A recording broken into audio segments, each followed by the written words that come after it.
So you see that probably in the module 3, it was covered that what is the stability criteria for a system, particularly for a feedback system, and we know it is the Raoult-Hurwitz criteria. Raoult-Hurwitz criteria is based on, you see, the characteristic equation, and we have to find out the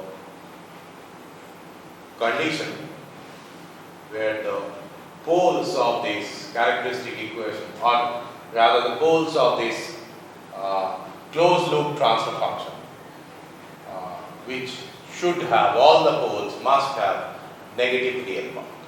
So this is the fundamental condition according to the bounded input, bounded output criteria, which has been further simplified according to this rule of Raoult and Hurwitz, right? So we know that there are two tests. Test 1, that all the coefficients of the characteristic equation must be positive, and second, you have to construct a Raoult-Hurwitz table where the first column of this Raoult-Hurwitz table elements must be all positive. So these are the two tests, two Raoult-Hurwitz tests. But there is also another stability criteria based on frequency response analysis, and that's called the Bode stability criteria.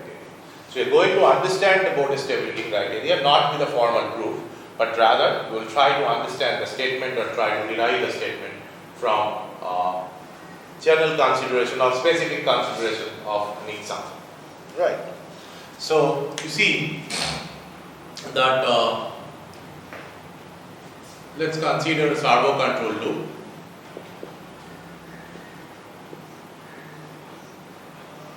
A proportional controller and a process which is basically a dead time element coupled with a fast order, right?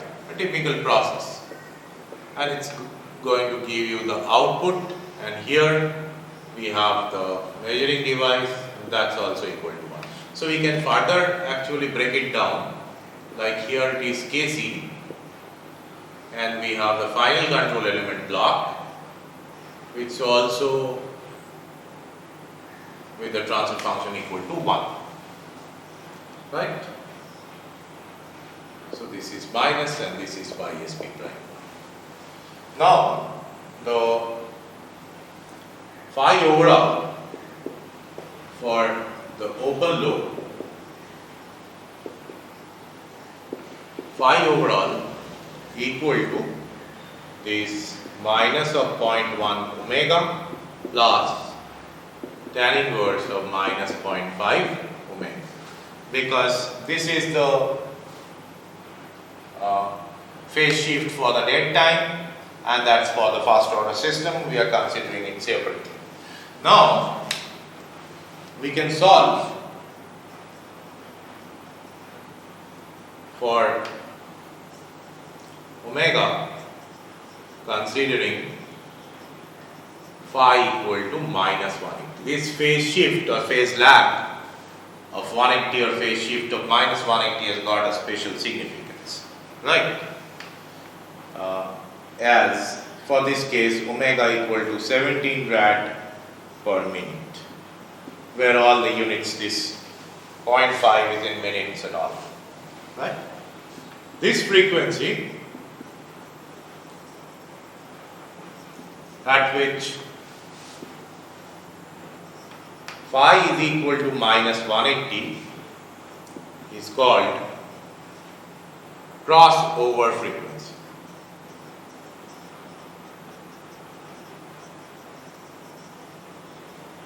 Right? So here we have got the crossover frequency to be equal to 17 rad per minute. Now we said Ys prime t is equal to sine of 17t, which is basically equal to what? Sine of omega co, that is crossover frequency. Let's write it as omega co into t. Okay, and break the connection between measuring device. This kind of a demonstrative thought experiment from which we will try to understand this Bode stability criteria between measuring device and comparator. Right. This connection we break and say here we give, or rather it's a block diagram. Okay, anyway. So this connection we break, right? And we can write here y is p bar and y is p prime t is equal to sine 17t. Right? Comparator. And you see that you have found this crossover frequency. We can also calculate this amplitude ratio is equal to Kc divided by under root of 0.5 tau square omega square plus 1 equal to 1. Now amplitude ratio at crossover frequency by Kc, AR by Kc at omega equal to omega CO. If you solve, you will get 0.1. So if you substitute omega CO to be equal to 17, you will get AR by Kc equal to 0.1. So if Kc is equal to 8.56, AR is equal to 1. So let's set under this situation that Kc equal to 8.56 in this. And we set this ysp prime is equal to sine 17t and everything else is fine. Okay. Actually, I should have drawn the diagram afresh because this is a block diagram and here we are writing the time domain signal. Anyway, that's not a big issue. So you set this Kc equal to 8.56 and so for this entire open loop, AR is equal to 1, phi is equal to minus 180. So what is the outcome? And here what will be the outcome expected? It will be amplitude ratio is 1, so here the amplitude is 1, so here it will be also 1. Sine of 17t minus 180, which is minus of sine 17t. So here as gm equal to 1, we will also have minus of sine 17t, a standing signal, right, at this point. So let's set AR and break the connection between measuring device and the comparator upon setting Kc is equal to 8.56 for which amplitude ratio is equal to 1. Right. Now, this is the second step. In the third step, connect measuring device and comparator and additionally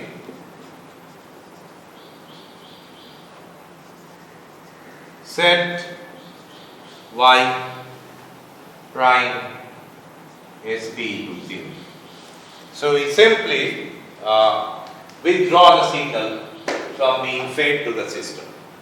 Right. So what is our situation now? I have here ysp prime 0. This is the comparator. Here Kc is equal to 8.56. Here the process e to the power minus 0.1s divided by 0.5s plus 1. Output and gm equal to 1.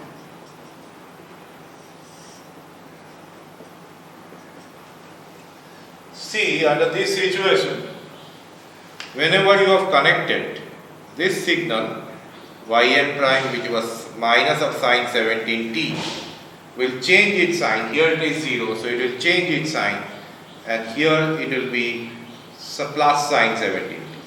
And again, as it moves, it will produce an output minus sine 17t. Right. So what does it mean?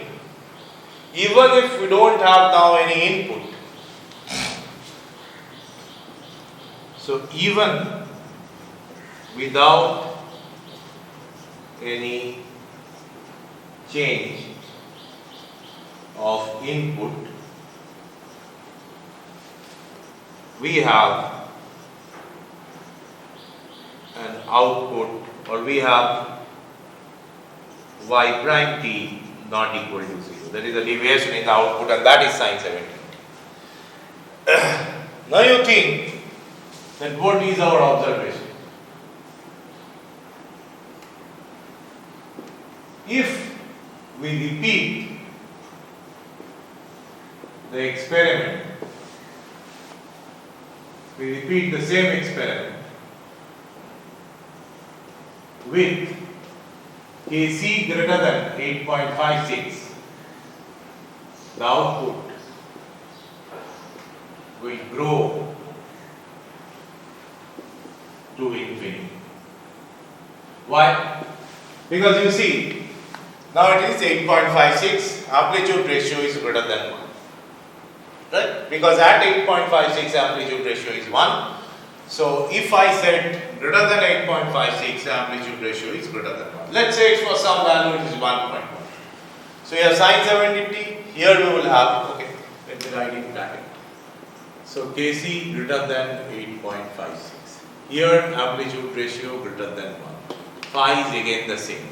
So here y prime will be minus 1.1 sine 70. Let's say amplitude ratio, what I have written, greater than 1 equal to 1.1 for some value. Right? Here ym prime will be minus 1.1 sine 70. Correct? So once this is ym prime minus of 1.1 sine 17t, just when we have connected it and set it equal to 0. And this again, now what will be? Minus of 1.1 square sine 17t. Again it moves. So it will be minus of 1.1 cube.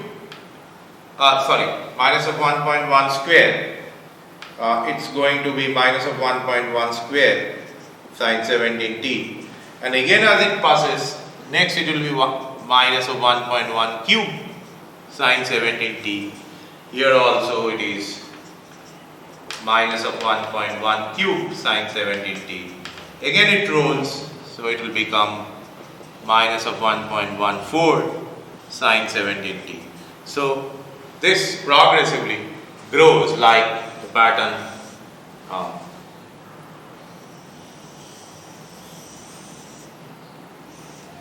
right?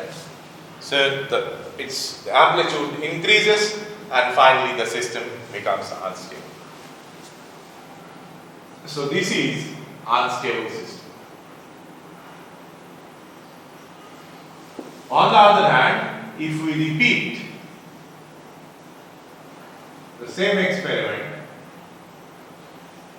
again with Kc less than 8.56, the output will decay to 0. Right? So as we don't have any input deviation, so definitely my output should grow or should decay to 0. Right? So this is stable system. So from this demonstrative example, we can formulate the condition of stability or criteria of stability, and it's called Bode stability criteria. So what it states? It states for a stable system,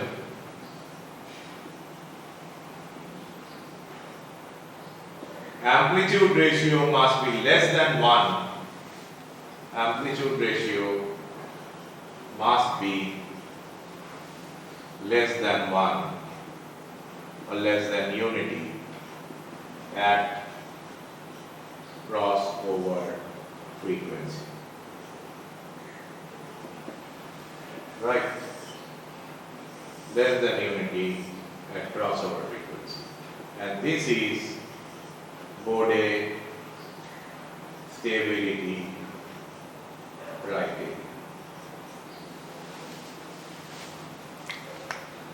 Precisely, that is called the Bode stability criteria. Now, based on the Bode stability criteria, we have got with stability as in its raw form, we cannot actually improvise some protocol to tune a control, right? So tuning is based on certain fixed value or fixed thumb rule. So this Bode stability criteria has been actually used to introduce some factor of safety equivalent parameter in control engineering. You know factor of safety, like we have studied it in this machine design, that whenever we are designing some section or some length of a machine element, we should consider the design stress to be equal to the stress of failure divided by the factor of safety. Like stress of failure for ductile material will be the yield point stress, and the stress of failure for brittle material will be the ultimate stress, and that we divide by some numerical positive number, right, like 2, 3, 3.5, etc., to get something called design stress, right? So if the system operates under normal condition, whatever is given and whatever is the maximum stress, then with that specific cross section, what will happen? The stress in the system will never go close to that failure stress. So here, the Bode stability criteria, if we think in terms of that if I operate a system at crossover frequency and it has got an amplitude ratio of m, right? And m must be much lower than 1. How much lower it should be? So we introduce a parameter called gain margin, which is 1 by m, right? So let's see what is gain margin and phase margin. So which is basically Bode stability criteria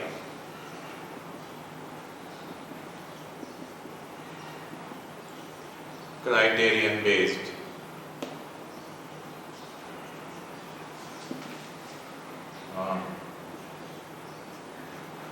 thumb rule or Bode stability criteria based parameters of stability.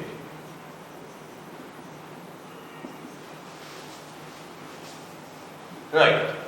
So let's think of this Bode plot itself, which is better to understand. Say this is omega, and here this is the plot for phi, and this is the plot for amplitude ratio. Right. Let's say the amplitude ratio plot is something like this, and phi plot is something like this.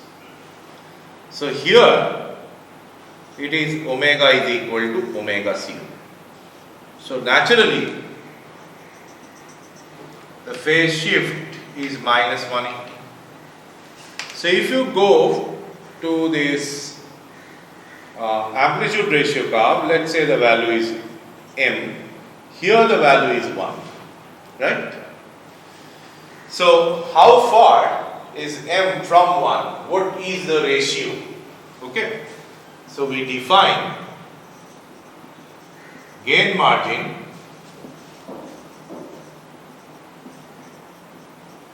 as gain margin is equal to 1 by m, which is 1 divided by amplitude ratio at omega c.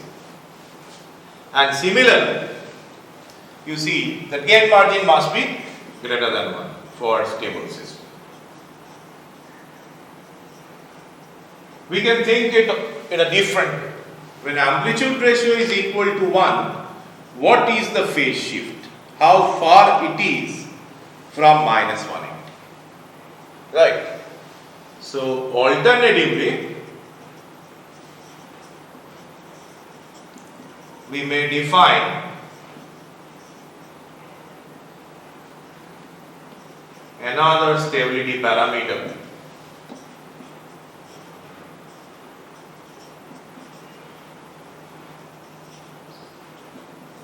called phase margin. Right, and what is phase margin? As PM is equal to 180 minus mod of phi. Right, for phi 1 definitely it is the case negative, and that's equal to 180 plus phi 1 for phi 1 positive, which never happens actually. This case never happens, right? Because all feedback systems are basically a system of lag.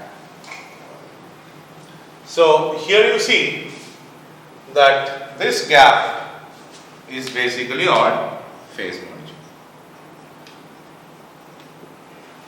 Now for the thumb rule,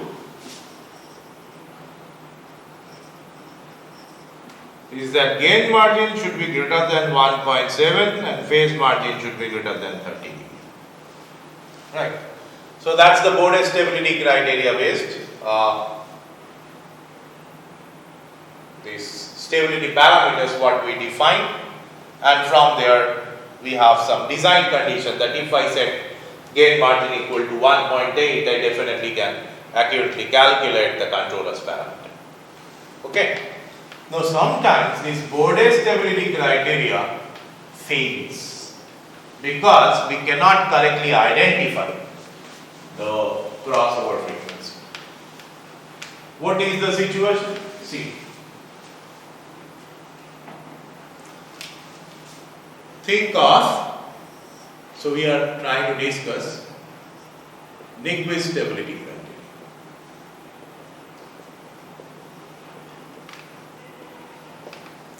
So if it is phi and this is omega and this is minus 180, if the curve is something like this, right? Now which one is crossover frequency? This or this or this? There is no specific statement that it is the lowest value of omega or something like that in crossover frequency definition. So all three are crossover frequency. So based on which we should actually go for gain margin or phase margin calculation. So there is a problem.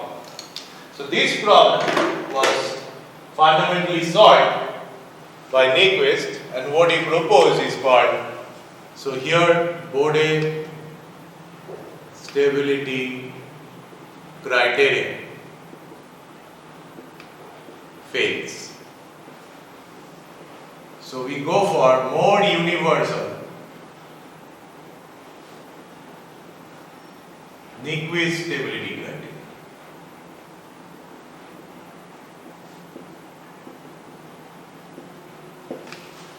Right. So what is Nyquist stability criteria? Nyquist stability criteria states that actually you go for extending the Nyquist plot, whatever you have obtained, from minus infinity to plus infinity. But how to do it? See, just like if I know that Nyquist plot of a third order system is like this.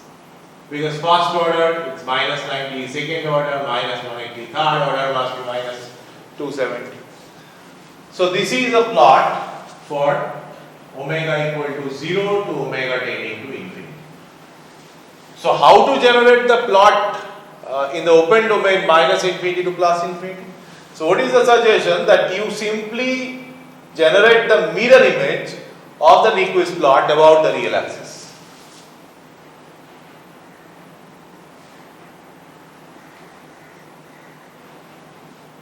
So this is also minus infinity and this is 0. So from minus infinity it goes to 0, right? And finally to plus infinity. So what is the Nyquist criteria? If the Nyquist plot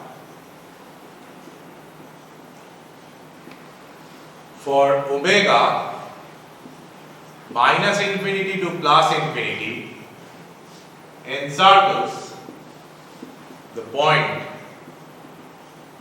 -1, 0, then the system is unstable. This is Nyquist stability criteria. Right. Now -1, 0, if the point -1, 0 is somewhere here, then the system is unstable. However, if the -1, 0 point is here, then it will be stable. Right. Now -1, 0, why it has been chosen? Because in order to encircle it, see that it has to be the value of AR at this phi is equal to -180 must be higher than 1. Must be higher than 1. Like it must, this is consistent with Bode stability criteria. But if it actually intersects this phi equal to -180 line multiple, like if I think that I have a curve like this, right? We have got multiple crossover frequency. Then the Nyquist criteria is universal because it says that okay, you go for this sort of plot, right? And check whether this -1 is here or here or here. So if it is inside any two of this circle or closed curve, then it is unstable. If it is somewhere here, it is not unstable, but if it is here, it is absolutely stable. So that is the Nyquist stability criteria. And in Nyquist plot also, we can identify the gain margin as well. For a system, we can identify the gain margin. You see that if the Nyquist plot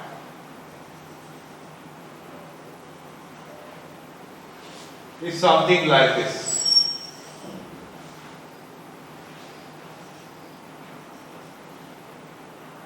Right. This is the Nyquist plot. And this is amplitude ratio equal to 1, this term. It may be going through somewhere here. And this is unit circle. Right? Now when this amplitude ratio at crossover frequency, this is -1, 0 point. Amplitude ratio at crossover frequency, this point is -1, 0 point. This. So this much is M. Right. This much is M. So 1 divided by M is the gain margin. And you see that when amplitude ratio is equal to 1, what is the phase? This is the phase phi 1. So this gap, which is the difference of phi 1 with 180 degree, is basically the phase margin. So that's the identification of phase margin and gain margin from Nyquist plot. So with this understanding, you see that we have a different type of controller tuning technique, standard established tuning technique, and that's called Ziegler-Nichols tuning technique. So unlike the Cohen-Kuhn tuning technique which you have studied in as open loop, so see there are tuning techniques. So Cohen-Kuhn, this is based on open loop. So I'm not going to discuss it because it is module 3 topic, right? And we have here Ziegler-Nichols tuning technique. Right, a Zenith tuning, which is based on closed loop response.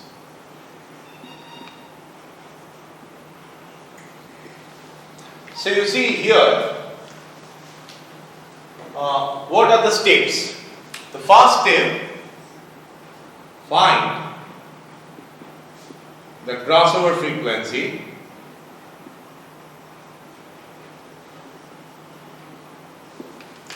of the system. Omega C. Right. Second, determine the amplitude ratio of the system at crossover frequency.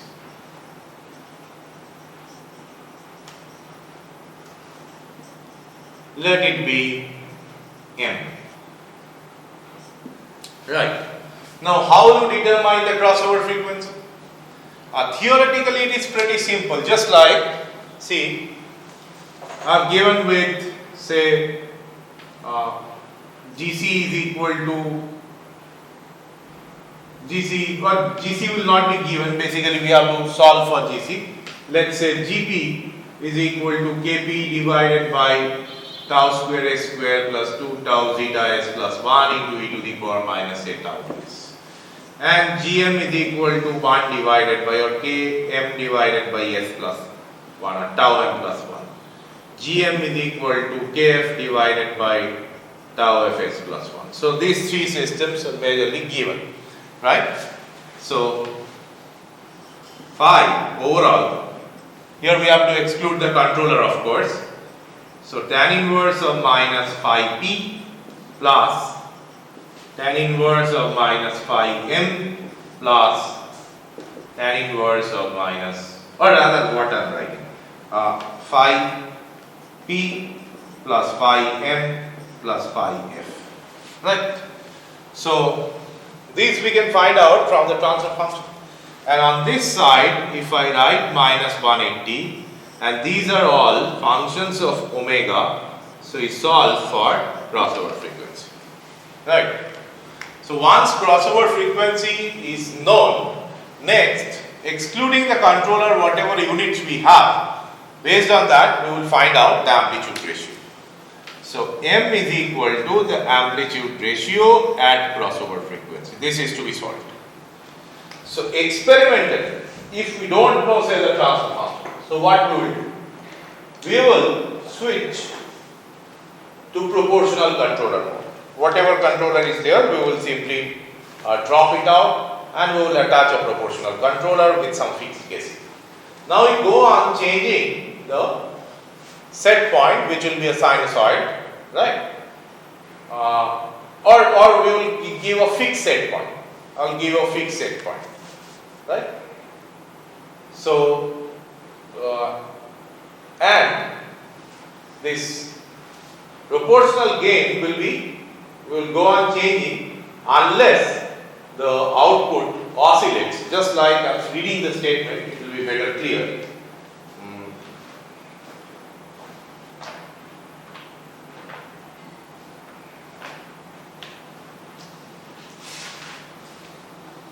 Thing is that using proportional control only with the feedback loop closed, because Ziegler-Nichols is a closed loop system, introduce a set point change and vary the proportional gain until the system oscillates continuously, right? So this is for practical purpose, but basically here what we have to do, we have to simply find out the crossover frequency upon knowing, we know the transfer function, so we can solve simply the crossover frequency and by writing these forms of omega.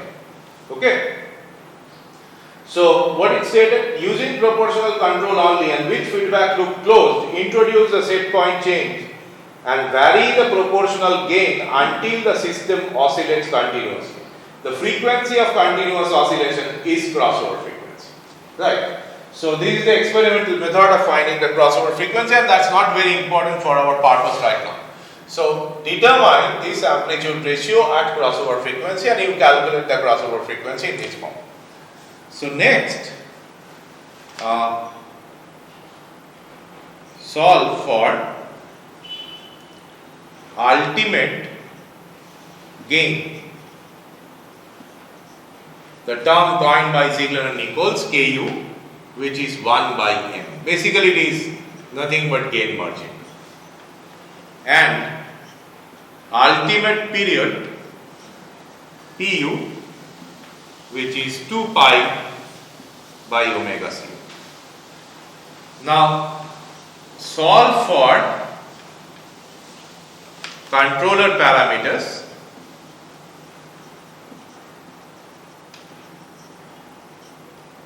according to Ziegler-Nichols table. So actually Ziegler and Nichols, they have tested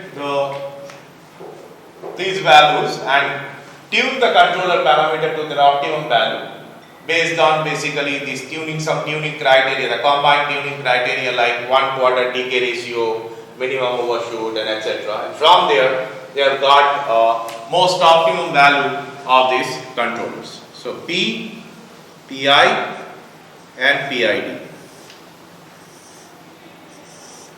That is the Ziegler-Nichols table. So it is Kc, tau I and tau D. Right. So here we don't have these values.